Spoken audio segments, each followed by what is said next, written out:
Muy buenos días, compañeros. Bueno, para comenzar me presento. Soy el estudiante Iber Milton Jaljas Rojas de la carrera de Administración de Empresas. Actualmente estoy cursando el tercer año de dicha carrera y en esta oportunidad, bueno, para esta gestión estoy designado a ser el auxiliar de docencia de la doctora Cusi para la materia Práctica Laboral Tributaria. Y bueno, compañeros, pedirles de antemano su colaboración para estas mis pasantías que estoy realizando a lo largo de la gestión y comunicarles que yo les voy a dar, bueno, la disertación de todos los temas que van a llevar con la doctora Cusi.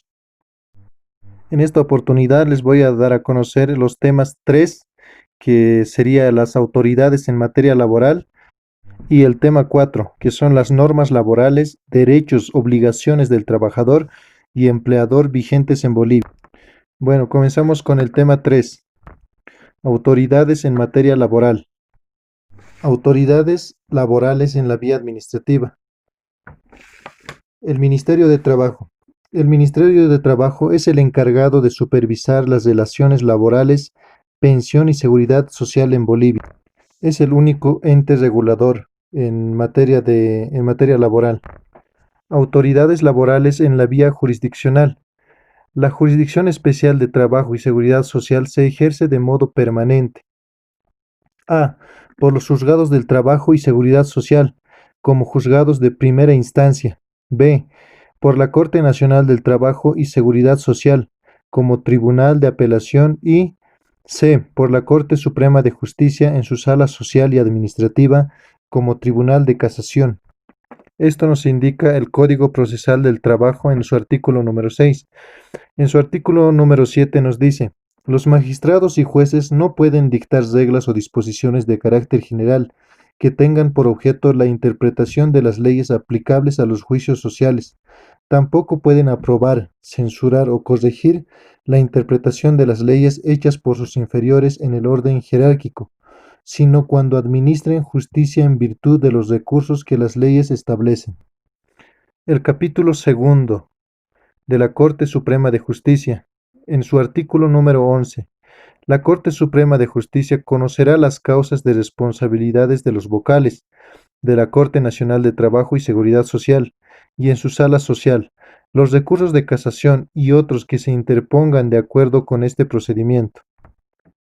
En el capítulo tercero, en este ámbito de que estamos llevando con las autoridades en la materia laboral, nos indica con respecto a la Corte Nacional del Trabajo y Seguridad Social, en el artículo número 12, la Corte Nacional del Trabajo y Seguridad Social tiene su sede en la ciudad de La Paz, con jurisdicción en todo el territorio de la República, y está constituida por un presidente y 6 vocales, organizados en 2 salas, presidios por el presidente de la Corte, presididos por el presidente de la Corte. Durarán en sus funciones por el tiempo o el lapso de 6 años. Con respecto a las autoridades para funcionarios públicos, según la Ley del Estatuto del Funcionario Público del 22 de octubre del 99, en su artículo 17 del régimen disciplinario, el régimen disciplinario define el tratamiento a las situaciones que contravienen el presente estatuto, el ordenamiento jurídico administrativo y las normas que regulan la conducta funcionaria en cada entidad. Se rigen por lo dispuesto en el régimen de responsabilidad para la función pública, regulado por la Ley número 1778 de Administración y Control Gubernamentales y sus disposiciones reglamentarias, donde indica que las responsabilidades se basan principalmente en la responsabilidad por la función pública, avalado por su artículo número 28, donde nos dice que todo servidor público responderá de los resultados emergentes del desempeño de las funciones, deberes y atribuciones asignados a su cargo. A este efecto, deriva de la responsabilidad administrativa o ejecutiva y civil y penal. Se determinará tomando en cuenta los resultados de la acción u omisión. Se presume la licitud de las operaciones y actividades realizadas por todo servidor público mientras no se demuestre lo contrario. También nos hablan en el artículo 30 sobre la responsabilidad ejecutiva. La responsabilidad es ejecutiva cuando la autoridad o ejecutivo no rinda las cuentas a que se refiere el inciso C del artículo 1 y el artículo 28 de la presente ley, cuando incumpla lo previsto en el párrafo y los incisos D, E o F del artículo 27 de la presente ley, o cuando se encuentre que las deficiencias o negligencia de la gestión ejecutiva son de tal magnitud que no permiten lograr dentro de las circunstancias existentes resultados razonables en términos de eficacia, eficiencia y economía. En estos casos se aplicará la sanción prevista en el inciso G del artículo 42 de la presente ley. Al referirnos de la presente ley, nos estamos refiriendo al Código Procesal de Trabajo. En la responsabilidad es civil cuando la acción u omisión del servidor público o de las personas naturales o jurídicas privadas cause daño del Estado valuable en dinero. Su determinación se sujetará a los pasos que conciben la presente ley. Y por último, la responsabilidad es penal, avalado por el artículo 34, cuando la acción u omisión del servidor público y de los particulares se encuentra tipificada en el Código Penal. Bueno, como verán, es un tema muy corto esto de las autoridades en materia laboral, pero en los siguientes temas vamos a desglosar más sobre este tema. Muchas gracias por su atención. Tema 4. Normas laborales, derechos, obligaciones del trabajador y empleador vigentes en Bolivia. En materia de trabajo, las normas laborales, derechos, obligaciones del trabajador y empleador vigentes en Bolivia son avaladas por las siguientes leyes: Ley General del Trabajo, Decreto Reglamentario de la Ley General del Trabajo, Código Procesal del Trabajo, Ley General de Higiene, Seguridad, Ocupación y Bienestar, el Decreto Supremo 21060 del Régimen Social, el Decreto Supremo número 28699, Ley Evo Morales, la Ley o el Decreto Supremo del Salario Mínimo Nacional, la Resolución Ministerial 551/2006, donde nos indican el procedimiento administrativo para adecuación de reglamentos internos del trabajo de empresas y entidades sujetas al ámbito de la Ley General del Trabajo, el procedimiento administrativo para trámites de reincorporación de trabajadores despedidos por causa no prevista y otras disposiciones normativas diseminadas. En materia de seguridad social a corto plazo, el Código de Seguridad Social, Ley del 14 de diciembre de 1959, y el Reglamento del Código de Seguridad Social. En materia de seguridad social a largo plazo, son tomadas en cuenta la Ley de Pensiones, Ley número 1732, del 29 de noviembre del 96, el Decreto Supremo Reglamentario de la Ley de Pensiones, del 22 de enero del 97, y las presentaciones de jubilación, invalidez total o parcial, muerte, riesgos profesionales, riesgos comunes y gastos funerarios. Normas no aplicables en materia laboral en el sector público. En el sector público no se pueden aplicar las siguientes normas. Antes de ahora, de manera general, en las empresas estatales y en algunas instituciones por vía excepcional, se aplica la Ley General del Trabajo. Con la puesta en vigencia del Estatuto del Funcionario Público, mismo que entre en vigencia en fecha 19 de junio del 2001, en el sector público deja de aplicarse definitivamente la Ley General del Trabajo. En el sector público, en materia laboral, se aplica el Estatuto Funcionario Público, normas estatutarias, reglamentos internos, manual de organización y funciones manuales operativos procedimentales, la Ley General de la Carrera Administrativa, Ley del Sistema Nacional de Personal, la Ley SAFCO del 20 de julio del 90, Sistema de Administración de Personal, Reglamento de Responsabilidad por la Función Pública. Estas normas sí se deben aplicar en materia laboral al sector público. En cambio, la Ley General del Trabajo está más abocada al sector privado. Obligaciones del trabajador. Son expresamente obligatorias. Cumplir su trabajo conforme a su contrato.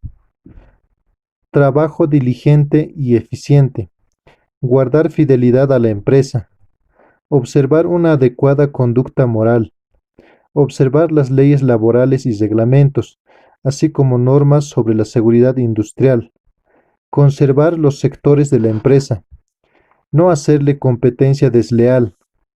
No concurrir al trabajador en estado, no concurrir a la empresa en estado de ebriedad. Mantener asistencia y puntualidad en su trabajo. Cuidar las máquinas, equipos, herramientas y medios de trabajo. No incurrir en robo ni hurto. Estas son algunas de las obligaciones, estas son las más importantes obligaciones que debe cumplir un trabajador en su empresa. Bueno, ahora las obligaciones del patrón. Son muchas las obligaciones, pero entre las más importantes están pagar puntualmente su sueldo o salario. La falta de pago de sueldos y salarios constituye causal para iniciarle un proceso al patrón. Respetar la jornada legal y convencional del trabajo. Pagar las horas extraordinarias. Pagar el bono antigüedad, como lo habíamos visto ya en anteriores temas. Pagar las primas sobre utilidades, si correspondiere. Proporcionar al trabajador materiales, instrumentos y medios de trabajo. Darle un ambiente cómodo al trabajador. No vender productos a sus trabajadores, ni pagar en especies ni fuera de la fuente laboral. Esto se refiere básicamente que el sueldo debe ser neto, en dinero. Guardar compostura y dignidad personal ante sus trabajadores. Otorgar certificado de trabajo a la cesación del trabajador. No rebajar sueldos al trabajador. No transferir a otra empresa, ni de lugar de trabajo. Tampoco rebajarle de jerarquía. No modificar el área de trabajo.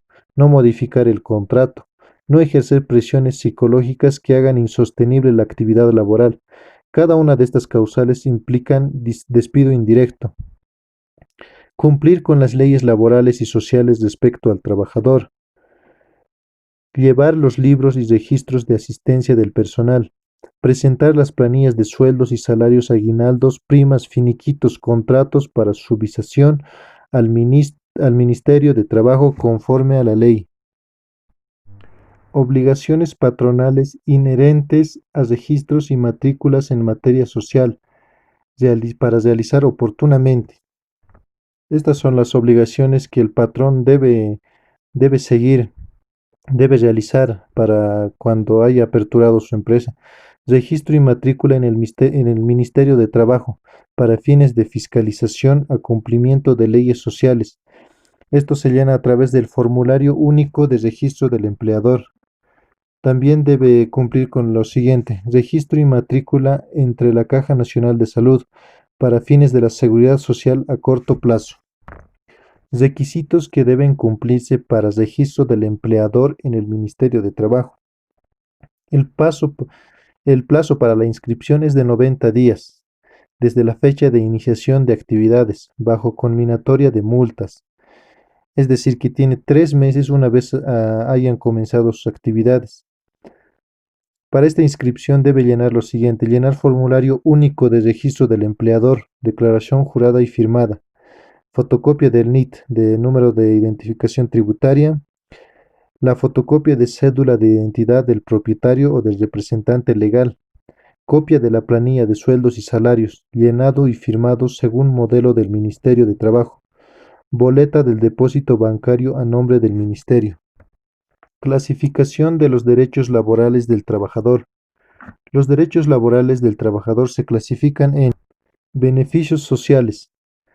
Estos beneficios sociales se acatan por la indemnización por desahucio, por tiempo de servicio y por muerte, como ya lo habíamos visto en los anteriores temas.